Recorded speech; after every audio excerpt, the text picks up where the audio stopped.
الحمدللہ وکفا وسلام علی عبادہ الذین اصطفیٰ۔ ناظرین کرام، آج ہم پھر سے ایک دوست کی وائس لے آئیں جس میں وہ سوال پوچھ رہے ہیں وائس میسیج کے ذریعے۔ پہلے ہم اس کو سن لیتے ہیں کہ وہ بھائی کیا پوچھنا چاہتے ہیں، آئیے اسے سنتے ہیں۔ السلام علیکم ورحمۃ اللہ وبرکاتہ۔ وعلیکم السلام ورحمۃ اللہ محترم، وبرکاتہ۔ میں حافظ شہباز بدین سندھ سے بات کر رہا جی ہوں۔ جی میرا سوال یہ ہے کہ جب یہ فقہ نہیں تھی حضور صلی اللہ علیہ وسلم کے دور میں، تب بھی لوگ دین پر چل رہے تھے اور جنت کے حقدار بن رہے تھے، تو اب یہ فقہ کہاں سے آ گئی؟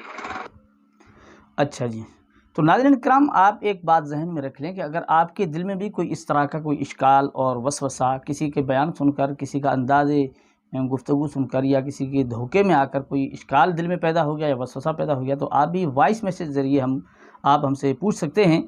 جو اسکرین پر نمبر دیا گیا ہے اس پر آپ وائس میسیج کر کے پوچھ سکتے ہیں ہم سے۔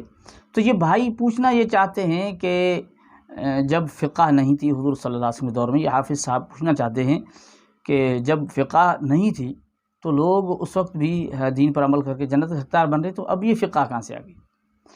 تو بھائی یہ آپ کو کس نے کہا کہ اس وقت فقہ نہیں تھی؟ یہی تو وسوسہ ہے نا، اس کو دھوکہ کہیں گے کہ آپ کو کس نے کہا کہ فقہ نہیں تھی۔ دیکھیں، فقہ کس کو کہتے ہیں؟ فقہ تو دین کی سمجھ کو کہتے ہیں۔ اچھا، جو خیر القرون کا دور تھا، کیا اس وقت دین کی سمجھ نہیں تھی؟ کہ دیکھو کتنی عجیب بات ہے، کس طرح کا دھوکہ ہے۔ اب اگر ہم دیکھیں نا اس چیز کو قرآن پاک کے اندر کہ وما كان المؤمنون لينفروا كافة فلولا نفر من كل فرقة منهم طائفة ليتفقهوا في الدين۔ اب یہ کیا ہے؟ یہ لیتفقہوا فی الدین کیا ہے؟ کہ دین کی فقہ سیکھنے کے لیے تمہارے یعنی جماعت میں سے کچھ اشخاص دین کی فقہ سیکھیں۔ یہ قرآن پاک کے اندر ہے، دین کی سمجھ حاصل کریں۔ اور اللہ کے رسول فرما رہے ہیں کہ من یرید اللہ بہ خیرا یفقہہ فی الدین، کہ اللہ تعالیٰ جس کے ساتھ بھلائی کا ارادہ کرتے ہیں تو دین کی سمجھ عطا کرتے ہیں، دین کی فقہ عطا کرتے ہیں۔ تو حافظ صاحب، یہ آپ کو کوئی مغالطہ ہوا ہے یا کسی کے وسوسے میں آپ آ گئے ہیں کہ اس وقت فقہ نہیں تھی؟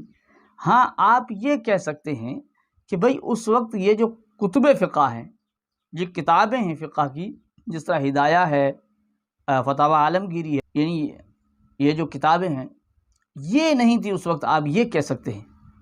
تو آپ کو یہ بھی سمجھنا چاہیے، جس طرح آپ کے ذہن میں یہ بھی آئے گا کہ یہ کتب فقہ اس وقت نہیں تھی، تو آپ یاد رکھیں اس وقت جو کتب احادیث ہیں، بالکل یہی کتب احادیث اس وقت موجود نہیں تھی۔ اس وقت بخاری نہیں تھی، مسلم نہیں تھی، ابن ماجہ، سنن ابی داؤد، نسائی، ترمذی، یہ ذخیرہ احادیث کی جتنی کتبیں اس وقت موجود نہیں تھی۔ لیکن آپ یہ کہیں گے کہ بھائی یہ کتب احادیث تو نہیں تھی لیکن احادیث تو اس وقت موجود تھی۔ ٹھیک اسی طرح جس طرح کتب فقہ اس وقت نہیں تھی، یہ جو اس وقت ہیں، لیکن فقہ اس وقت موجود تھی۔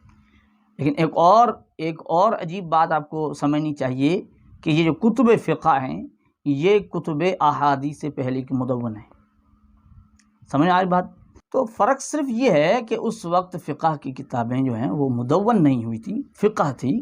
لوگ دین کی سمجھ حاصل کرتے تھے، سمجھتے تھے۔ بہت سارے ایسے مسائل ہیں، صحابہ کے فتاوی جات ہیں جس سے آپ سمجھ سکتے ہیں کہ فقہ موجود تھی، دین کی سمجھ موجود تھی۔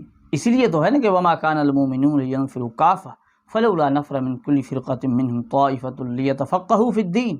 اور اللہ کے رسول فرماتے ہیں من یرید اللہ بہ خیرا یفقہہ فی الدین۔ تو اس کے بعد یہ کتب فقہ مدون ہوئی ہیں، اور یہ کتب احادیث بھی اس کے بعد جو نا احادیث کو مختلف انداز میں جمع کر کے پھر ان کو مختلف نام ملے ہیں۔ جس طرح ہم کسی حدیث کی کتاب کو بخاری شریف کے نام سے جانتے ہیں، مسلم شریف کے نام سے جانتے ہیں، اس طرح مختلف جتنی کتابیں ہیں یہ جانتے ہیں۔ تو حافظ صاحب، یہ آپ کے ذہن میں کوئی وسوسہ کسی نے ڈالا یا آپ کے ذہن میں اشکال پیدا ہوا، تو یہ نکلنا چاہیے کہ فقہ تو اس وقت بھی تھی۔ فرق یہ ہے کہ فقہ مدون نہیں ہوئی تھی۔